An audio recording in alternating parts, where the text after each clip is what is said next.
you have called many matches at the United States Open, and this is where does this rank? And I know they're just technically two first opening matches of this tournament, but the circumstances under which Serena Williams shows to this tournament and then wins the first two, where does this rank for you, Chris? Well, unlike anything I've ever been a part of at a preliminary stage of any sports event, it's maybe if you get the right matchup in a final, for example, when Serena's been in there, when Djokovic was going for the Grand Slam a year ago, you get that electricity. It felt like a final and opening night, and that's unheard of. There was such tension, anxiety, people unsure whether or not Serena should even be playing.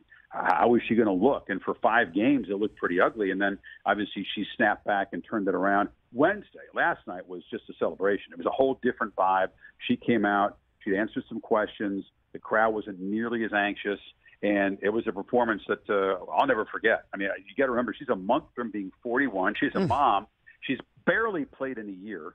She looked like all summer, like maybe she'd passed her expiration date. And you got to remember, this is Serena. So the regular rules don't apply, and she should never be doubted. But, Rich, that was amazing. I called it with Chrissy Everett and John McEnroe, 2 legends.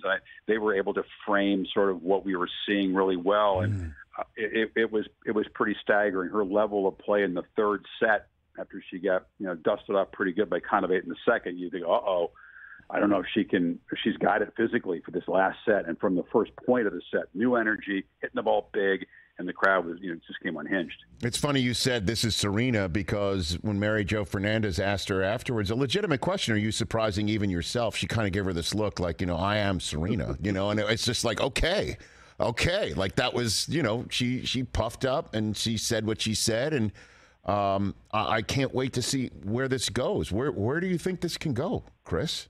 She was 50-1 before the tournament to win the title. I don't think people realize that, because they're used to seeing her there and assuming she's one of the top contenders. The odds makers made her the 23rd choice to win the women's title.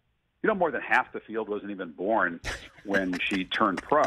So obviously it's an achievement we haven't seen, someone that age trying to compete. And if you saw the way she looked at Wimbledon, and then in the summer when she sometimes looked like she didn't want to be out there, she wasn't moving very well, didn't look inspired. You didn't think this was possible. I mean, even the seasoned pros who know what it's like to try to get back into shape, to raise your level physically, were shocked by what they saw. So now she goes in as a favorite in the next round against Ajla Tomljanovic, who's a very solid player and has a skill set that can trouble a lot of people. But I don't know that she's mentally ready to face what any opponent for Serena's got to face, and that's. You can say, I'm relaxed. I got nothing to lose. I'm going to enjoy the environment. No, you can't. That's not realistic when you get in the heat of battle. And Kontaveit, who's a very steady player, cracked late. She held up well for a while, but she cracked at the end. And I think that Serena goes in as a favorite on Friday. Sunday would be tricky. If it's Samsonov is a player that most people don't know about, but she's a Russian, very solid player. So it's going to get tougher. But if you can beat the number 2 player with that kind of performance in the third set, people are beginning to wonder what's possible here. And then, of course, there's the New York crowd at the United States Open. And when they get behind one of the players, you're playing against them, too. And that's what's so special in many different ways about the U.S. Open, when there is a fan favorite, a clear fan favorite, in front of the ash or the center court, if you will, crowd. I just remember in the used to be the Armstrong, right? Used to be the center court there. And I remember when Jimmy Connors at the end of his career was making some magical late runs and fist pumping in the same way that Tiger Woods did from the crowd last night.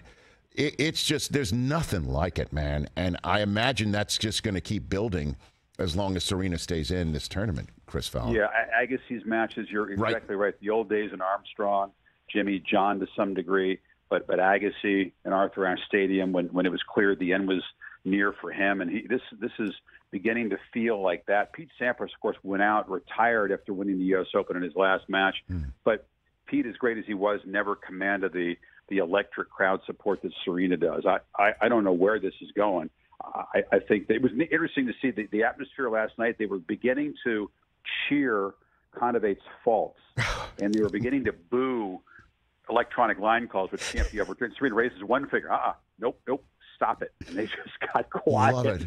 The command that she has over the crowd. She didn't want any unsportsmanlike behavior by the crowd toward her opponent. She didn't tolerate that.